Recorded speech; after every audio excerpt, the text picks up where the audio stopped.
Hello, good evening everyone, and welcome back to today's important awareness session. Alcohol addiction सिर्फ एक habit नहीं है, ये एक सीरियस मेडिकल कंडीशन है जो इंसान की फिजिकल हेल्थ को पूरी तरीके से ख़राब कर देती है। और उसकी फिजिकल हेल्थ ही नहीं, मेंटल हेल्थ, फैमिली लाइफ और करियर सब कुछ इस अल्कोहल एडिक्शन की वजह से इम्पैक्ट करती है। सबसे बड़ा चैलेंज होता है रिलैप्स, मतलब ट्रीटमेंट के बाद दोबारा ड्रिंकिंग स्टार्ट हो जाती है। To understand this topic deeply, we are honored to have with us Dr. Nirupma Jaiswal, MBBS MD Psychiatry from King George Medical University. She has extensive clinical experience in treating substance use disorder and guiding parents, patients, family members toward long-term recovery. So, ma'am, thank you so much for joining us. Ma'am, लोग अक्सर सोचते हैं कि once a person stop drinking तो problem पूरी तरीके से ख़त्म हो गई है, बट क्लिनिकली रिलैप्स काफ़ी कॉमन होता है। Why does relapse happen in alcohol addiction? Please आप हमारे दर्शकों को इसके आंसर्स बताइए कि क्यों ऐसा होता है। हेलो एवरीवन, मैं हूं डॉक्टर निरुपमा जायसवाल, न्यूरोसाइकियाट्रिस्ट, और आज हम बात करेंगे अल्कोहल एडिक्शन के बारे में। अल्कोहल एडिक्शन में रिलैप्स किसे कहते हैं? जब कोई व्यक्ति कुछ समय तक अल्कोहल कंप्लीटली छोड़ने के बाद फिर से अल्कोहल पीना शुरू कर देता है, इसे ही हम रिलैप्स कहते हैं। सिंपल शब्दों में एब्स्टिनेंस के पीरियड के बाद दोबारा ड्रिंकिंग स्टार्ट हो जाना रिलैप्स है। रिलैप्स दो तरीके के होते हैं। फर्स्ट इज स्लिप, जैसे कि अल्कोहल छोड़ने के बाद एक या दो बार ड्रिंकिंग कर लेना, एंड फुल रिलैप्सेस वापस पुराने पैटर्न में रेगुलर ड्रिंकिंग शुरू हो जाना। ये समझना बहुत जरूरी है कि रिलैप्स का मतलब ट्रीटमेंट का फेलियर नहीं है। एडिक्शन एक क्रॉनिक ब्रेन डिजीज की तरह है।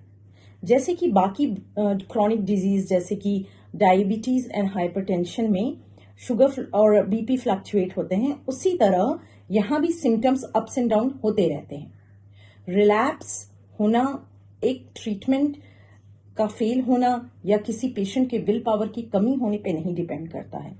रिलैप्स एक सिग्नल है कि ट्रीटमेंट को दोबारा रिव्यू करें, जो स्ट्रेस फैक्टर्स हैं उन्हें रिमूव करें, जो ट्रिगर्स हैं उन्हें पहचानें, उन्हें करेक्ट करें, जो साइड बाय साइड दूसरी मेंटल इलनेसेस हैं जैसे कि डिप्रेशन, एंग्जाइटी, उन्हें पहचानें, उनके सिम्टम्स देखें, उन्हें दूर करें वाया मेडिकेशंस और वाया थेरेपी। रिलैप्स सडनली नहीं होता है, यूजुअली कुछ अर्ली वार्निंग साइन होते हैं। फैमिली मेम्बर्स या पेशेंट खुद कौन कौन से रेड फ्लैग्स नोटिस कर सकते हैं, जैसे mood change, irritability, old friends का कांटेक्ट में आना या क्रेविंग इंक्रीज होना।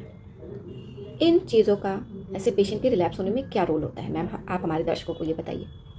बहुत बार रिलैप्स अचानक नहीं होता, इससे पहले कुछ वार्निंग साइंस होते हैं जिन्हें पेशेंट या फैमिली लाइटली लेते हैं एंड इग्नोर कर देते हैं। जैसे कि मूड चेंजेस, जब पेशेंट इरिटेबल होने लगे, चिड़चिड़ापन दिखने लगे, वो एंग्शियस होने लगे या उसमें लो मूड की सिम्टम्स दिखने लगे, तो इन्हें नोट करना चाहिए and you have to discuss with your psychiatrist. Second is, अगर क्रेविंग इंक्रीज हो रही है, जैसे अल्कोहल के बारे में बार बार ये बातें कर रहे हैं या सोच रहे हैं, ओल्ड मेमोरीज या सिर्फ एक ड्रिंक का थॉट आता है, तो इन सारी वार्निंग साइंस को हमें लाइटली नहीं लेना चाहिए। थर्ड इज हाई सिचुएशन में जाना, जैसे पुराने ड्रिंकिंग फ्रेंड से मिलना स्टार्ट कर देना, पार्टीज अटेंड करना जिन्हें वो यूजुअली अब छोड़ दिए थे ड्यूरिंग एब्स्टिनेंस, या गेट टुगेदर्स जहाँ की पुराने फ्रेंड्स जिनके साथ वो ड्रिंक कर रहे हैं वहाँ पर यूजुअली स्टार्ट करना जाना। हमारे क्लिनिकल एक्सपीरियंस में रिलैप्स के कुछ कॉमन ट्रिगर्स होते हैं, जिनमें फर्स्ट है stress. This is the most important trigger. Stress जैसे कि working pressure, financial problems, family conflicts, and ये सारे स्ट्रेस जब बढ़ जाते हैं एंड कोपिंग स्किल्स स्ट्रॉन्ग नहीं होते, तब लोग अल्कोहल को क्विक रिलीफ की तरह यूज करते हैं। The second is the emotional trigger. इसमें आते हैं जैसे लोनलीनेस, रिजेक्शन, एंगर, गिल्ट। ये सारी इमोशनल डिस्कम्फर्ट से बचने के लिए पेशेंट अल्कोहल की तरह रिवर्ट होता है और उसकी क्रेविंग बढ़ सकती है।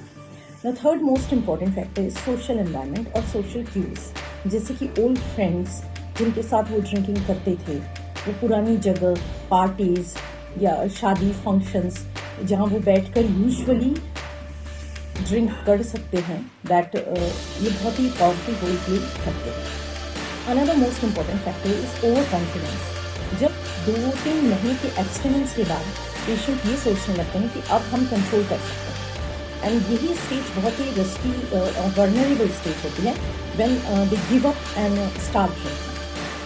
Other most important factor is the comorbid situations, मतलब कि साथ में जो साइकेट्रिक कंडीशन होती हैं जैसे कि एंजाइटी, डिप्रेशन, और ये जब अनट्रीटेड रह जाते हैं तो रिलैप्स का इंक्रीज बढ़ जाता है। And the most important and not the least common factor is lack of follow up in the treatment. जब पेशेंट अपने फॉलो अप में नहीं जाते तब यूजुअली ये होता है कि काउंसलिंग थेरेपीज बीच में रुक जाती हैं। एंटी क्रेविंग मेडिकेशंस अगर परमानेंटली बंद हो जाएं तो वर्नरेबिलिटी बढ़ जाती है, जिससे पेशेंट फिर से रिवर्ट हो सकता है टुवर्ड्स ड्रिंकिंग। नाउ इम्पॉर्टेंट बात यह है कि रिलैप्स यूजुअली एक सिंगल रीजन से नहीं होता, ये biological, psychological and social factors का कॉम्बिनेशन है, इसलिए ट्रीटमेंट भी मल्टी डायमेंशनल होना चाहिए। जब कोई पेशेंट अल्कोहल डिपेंडेंस के साथ आपके पास आता है, how do you structure the treatment of that person और ट्रीटमेंट प्लान? क्या आप ब्रीफ एक्सप्लेन करेंगे?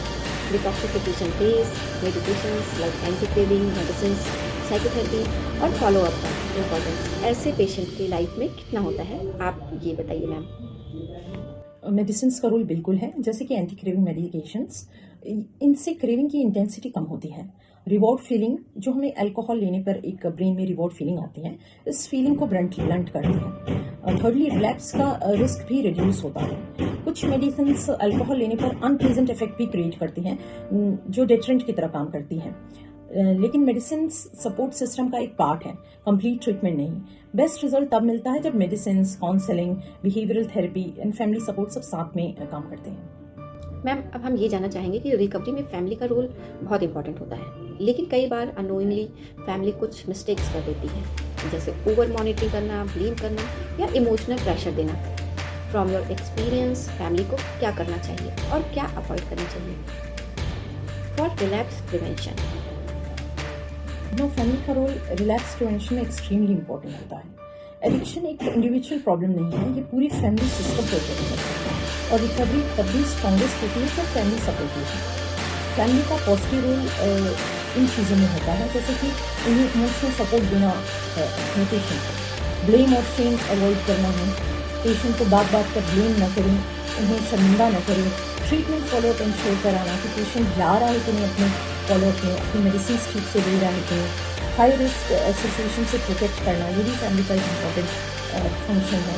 हेल्दी रूटीन मेंटेन करना, जैसे कि diet, exercise, time table follow करना, तो इन सारी चीज़ों में फैमिली का बहुत ही पॉजिटिव रोल होता है। एक स्टेबल एंड काम एनवायरनमेंट रिलैप्स के रिस्क को काफ़ी कम कर सकता है। और अब मेरा फाइनल क्वेश्चन है ma'am, long term prevention strategy के लिए। So long term recovery maintain करने में सबसे चैलेंजिंग पार्ट क्या होता है मैम? आप क्या प्रैक्टिकल स्ट्रेटजी रिकमेंड करते हैं? क्या lifestyle modification, stress management, routine building, support group जैसे अल्कोहलिज्म, एनॉर्मस और रेगुलर साइकेट्रिक फॉलोअप इम्पोर्टेंस, इनकी हमारी लाइफ में क्या इम्पोर्टेंस है, या रिकवरी मेंटेन करने के लिए हमें और क्या चीज़ें करनी चाहिए? रिलैप्स को रोकने के लिए CBT is one of the important therapies. CBT patient को ये समझ पाती है कि कौन से थॉट्स ड्रिंकिंग को ट्रिगर करते हैं, कौन सी सिचुएशंस हाई रिस्क हैं, कैसे ऑल्टरनेट कोपिंग स्किल्स डेवलप करते हैं। एंड CBT में पेशेंट सीखता है ट्रिगर्स आइडेंटिफाई करना, क्रेविंग को मैनेज करना, नेगेटिव थिंकिंग पैटर्न्स को रिप्लेस करना, तो इससे रिलैप्स के चांसेस सिग्निफिकेंटली कम हो जाते हैं। Another important therapy is motivation enhancement therapy. देखिए, हर पेशेंट इक्वली मोटिवेटेड नहीं होता। While a patient is taking alcohol, उनका मोटिवेशन लेवल बहुत ही फ्लक्चुएटिंग होता है। कभी पेशेंट्स फुली मोटिवेटेड रहते हैं कि हम आज ही छोड़ देंगे, sometimes he is not at all motivated, तो इसलिए मोटिवेशन थेरेपी करना बहुत ज़रूरी है। ये एम्बिवेलेंस को एड्रेस करते हैं, जो ये इनडिसिसिवनेस है कि हम लें या ना लें, इस चीज़ पर हम ज़्यादा फोकस करते हैं। पेशेंट्स को अपने रीजंस फॉर चेंज क्लियर करने में हेल्प करते हैं कि हमें क्यों चेंज होना है, क्यों हमें अल्कोहल छोड़ना है, तो इन चेंजेस की तरफ हम उनका माइंड क्लियर करते हैं। इंटरनल मोटिवेशन बिल्ड करते हैं। जब चेंज अंदर से आती है तो रिलैप्स का रिस्क भी कम हो जाता है। Thank you so much for explaining such A important topic so clearly. और आज हमने समझा कि अल्कोहल एडिक्शन ट्रीटेबल है, रिलैप्स प्रिवेंटेबल है और रिकवरी पॉसिबल है अगर प्रॉपर मेडिकेशंस, गाइडेंस, साइकोथेरेपी और फैमिली सपोर्ट हमारे साथ हो। तो हमारी ऑडियंस, अगर आप ये टॉपिक कोई क्लोज पर्सन अल्कोहल एडिक्शन से स्ट्रगल कर रहा, फैमिली मेम्बर या कोई फ्रेंड या आसपास का कोई है, so please remember, seeking professional help is not a weakness, it's a courages. And thank you again for everyone joining us. So stay aware, stay supportive and let's work together to reduce the stigma around addiction. मिलते हैं अपने next episode में next topic के साथ। तब तक के लिए बाय बाय, स्टे हैप्पी।